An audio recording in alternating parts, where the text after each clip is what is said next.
Olá pessoal, começo a ficar um bocadinho enferrujado nestas coisas, mas eu hoje gostava de falar dos dois últimos livros que eu terminei e de outras coisas que entretanto aconteceram nestes últimos dias. Eu participei num encontro na minha cidade, que é Espinho, se vocês não sabem, com pessoas maravilhosas que eu fiquei a conhecer pela primeira vez no encontro que nós fizemos na Póvoa, no Correntes de Escritas. Pessoas como a Olga, a Silvéria, o André Nuno, também o João Barradas, que faz parte do nosso grupo, e desta vez participaram ainda a Rita Faria, do canal da Bookmark, a Ana Lopes, do Sabor dos Meus Livros, e também o João Miguel Santos, que apesar de não ter canal do Booktube, tem uma página do Instagram, e eu vou deixar o link cá em baixo.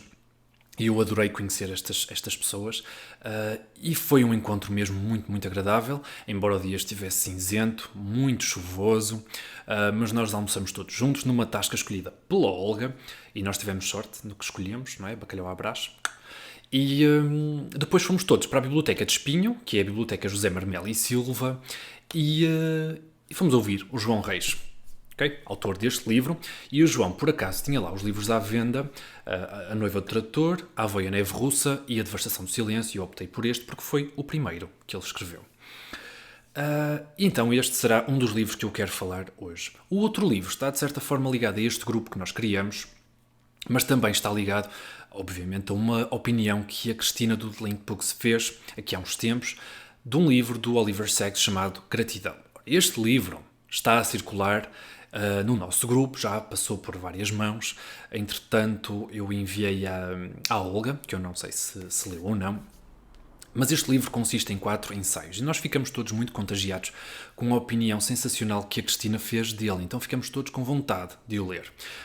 Eu já o li e também gostava de falar aqui um bocadinho sobre ele. Então são estes os 2 livros que eu quero falar. Vou começar pelo livro do Oliver Sacks, que é então o Gratidão. Aviso já que neste livro nós não ficamos a saber muito da vida do senhor e eu também não fui procurar. O Oliver Sacks é este senhor que vocês veem na capa do livro, na capa que a Relógio d'Água escolheu. Este livro consiste em 4 ensaios, sendo que o último foi publicado ou escrito pouco antes da morte do senhor, ali nos seus 80s.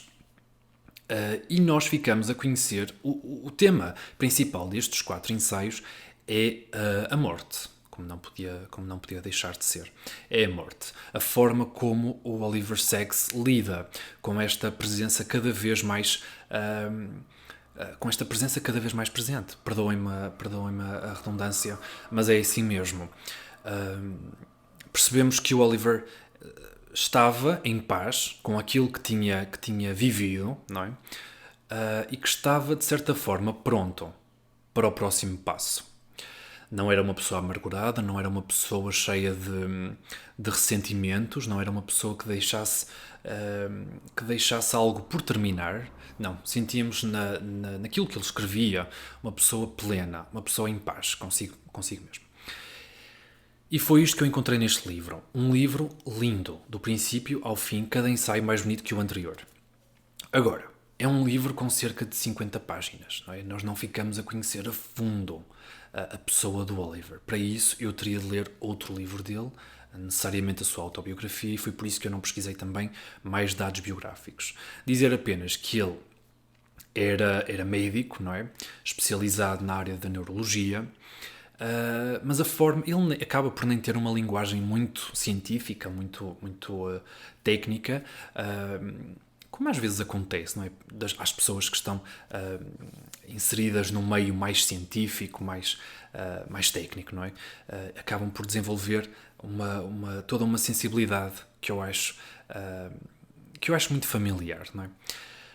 Não sei, mas o Oliver Sacks era chamado poeta. O poeta, agora já não tenho a certeza qual era o termo exato, mas havia uma pessoa que o designava o poeta não era o poeta da medicina, mas o poeta da ciência, qualquer coisa assim do género, e eu concordo. Tem uma linguagem mesmo muito doce e eu gostei mesmo muito de conhecer então o senhor.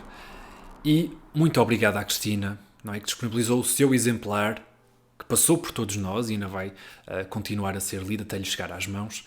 Muito obrigado, Cristina, gostei mesmo muito e agora quero ler mais do Oliver Sacks, sem dúvida, e conhecer também aqueles livros em que ele fala de casos específicos, não é?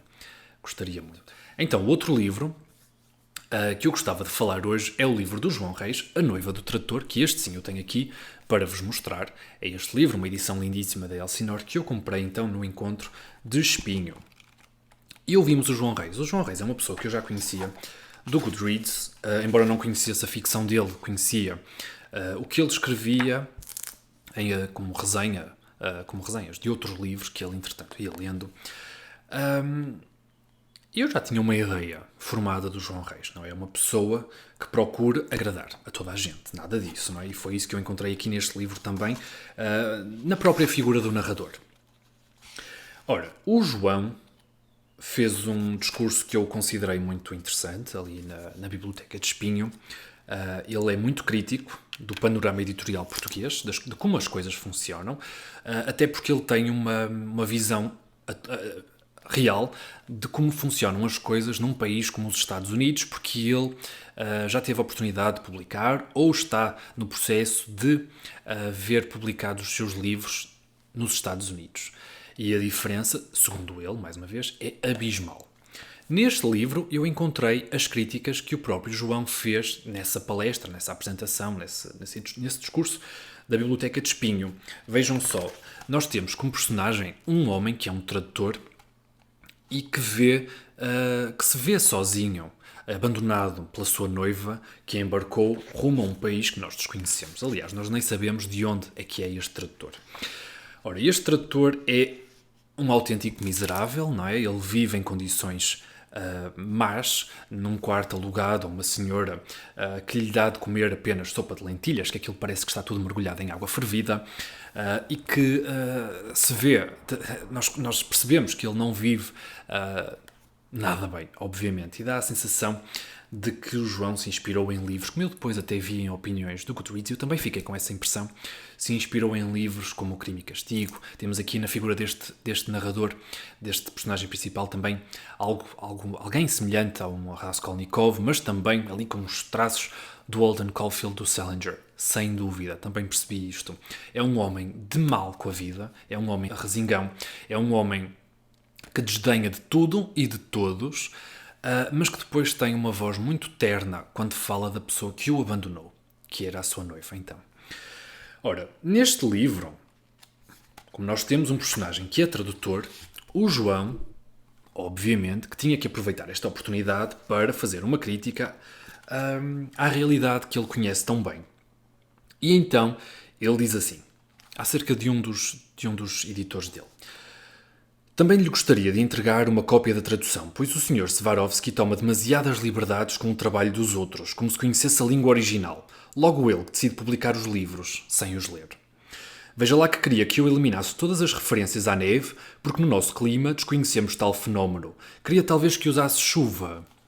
Ora, o João Reis falou disto também, editores que não leem sequer o livro e que mandam os seus bitites, ou até outras editoras que alteram o texto do tradutor. E isso em Portugal pode acontecer porque, como o João Reis referiu, o tradutor não possui quaisquer direitos relativos à sua tradução. Portanto, foi um livro que me deu algum trabalho. Eu não estava à espera de um texto que se assemelhasse tanto a Fluxo de Consciência, mas é isto, foi esta a ideia que eu tive. Realmente nós temos acesso aos pensamentos do personagem de uma maneira muito exaustiva, e a forma de escrever do João Reis é muito sui generis. Ele tem um estilo que é meio que corrido, portanto não há muitos pontos finais quando ele nos apresenta o pensamento deste personagem. Portanto é tudo geralmente separado a vírgulas, mesmo que haja um câmbio rápido, uma mudança rápida no pensamento dele, aquilo é tudo separado por vírgulas, o que de certa forma imprime também um ritmo à leitura. Os diálogos são muito, muito engraçados, de tão arcaicos, mas também foi um aspecto que o João Reis falou e mencionou nessa palestra, de que ele tem que dar um certo caráter de estranheza no próprio diálogo. Não pode ser assim frases que as pessoas usem no dia-a-dia. E eu realmente notei isto também no diálogo, que eu achei muito engraçado. Há aqui uma cena muito, muito engraçada, a mais engraçada do livro todo, e eu estava à espera até, se calhar, de momentos mais engraçados. Não é um livro de todo cómico, nada disso, mas a cena em que ele vai visitar a cartomante, ou a taróloga, ou o que é que ela era, mas penso que era cartomante, Também não me parece que os termos se afastem assim tanto. É uma cena muito engraçada. Muito, muito engraçada mesmo. O final. Não vou dizer nada, não é? Mas também não me surpreendeu por aí além. Gostei do livro, gostei, realmente. É uma voz muito interessante. E eu agora gostaria muito de ver que tipo de registro é que o João Reis utilizou em livros que se calhar até ele considera mais juvenis, mais infantis, como é o caso da Avoia Neve Russa.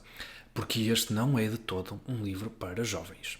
Não me parece nada. Ele também referiu isso, que não escreve para crianças. Nem para jovens. Embora ele tenha dado ali um desconto ali aos adolescentes. Sinceramente, gostei muito de o conhecer. Pareceu-me uma pessoa lúcida, não é? Uma pessoa de fortes convicções, uma pessoa convicta. E vou gostar certamente de acompanhar a carreira dele enquanto escritor. Hoje fico por aqui. Gostei mesmo muito do nosso encontro, pessoal. E não sei, eu disse que ia à Feira do Livro de Lisboa. Não tenho ainda nada planeado. Não sei se vamos planear uma visita a Lisboa juntos. Não sei, mas deixo aqui a sugestão. E havemos de nos ver mais vezes por aqui. Ok? Tchau, pessoal.